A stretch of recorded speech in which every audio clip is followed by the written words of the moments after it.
College student na hold up habang naglalakad pauwi.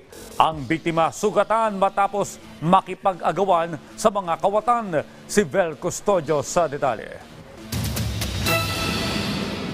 Viral sa social media ang post na ito kung saan makikita ang sugatang lalaki matapos siyang mabiktima ng pang-hold up sa Quirino 2B Project 2, Quezon City. 3 blocks away na lang po ako sa bahay noon.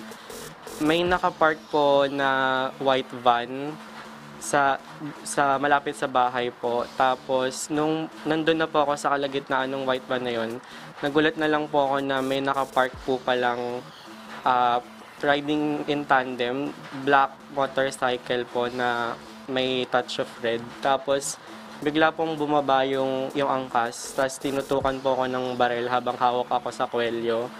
Sabi po sa akin is, ibigay ko daw po yung phone ko, kundi ipuputok niya daw po ito. Pero dahil nabigla ang biktima sa nangyari, nakipag-agawan pa siya ng cellphone at bag sa mga kawatan. Base sa description ng first-year college na biktima, nakasuot ng helmet at face mask ang mga suspect, kaya hindi niya ito mamukhaan. Nung pasigaw na po ako, bigla po akong sinuntok sa sikmura po para hindi po ako makasigaw. Pero nakasigaw pa rin po ako, kaya ang ginawa po nila is, hinampas ako ng barel sa ulo, tapos tinulak po ako patalikod. Dahil sa lakas ng pagkakatulak ng suspect sa biktima, bumagsak siya sa mabatong parte ng lupa, kaya nagkaroon din siya ng mga galo sa braso at binti. Pagkatapos nito ay tumakbo na raw siya pabalik sa kanyang bahay. Kasi bilang estudyante po, gusto ko din po talaga magtipid kasi minimal lang po yung allowance ko po. Kaya kapag malapit po, instead of mag-tricycle na lang po ako or mag-jeep, nilalakad ko na lang po. Pero matapos ang pangyayari, halos balutin na raw siya ng takot. Yung lakaran lang po, yung kahit may dumaan lang po ng tricycle, nakaka-trauma na po. Takot din ang nararamdaman ng tiyahin ng biktima nang malaman niya ang nangyari sa kanyang pamangkin na itinuturing na niyang anak. Nabahala ko dahil may baril.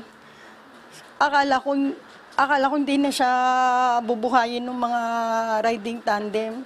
Kaya ako, inano ko siya na, sabi ko, ibigay mo na lang yung cellphone mo kaysa yung sarili mo pa, yung barilin ka nila. Sobrang, hindi ako nakakatulog din eh.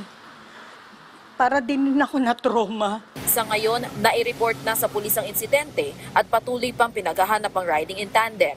Nire-retrieve na rin ang CCTV footage ng krimen sa barangay. Vel Custodio para sa Pambansang TV sa Bagong Pilipinas.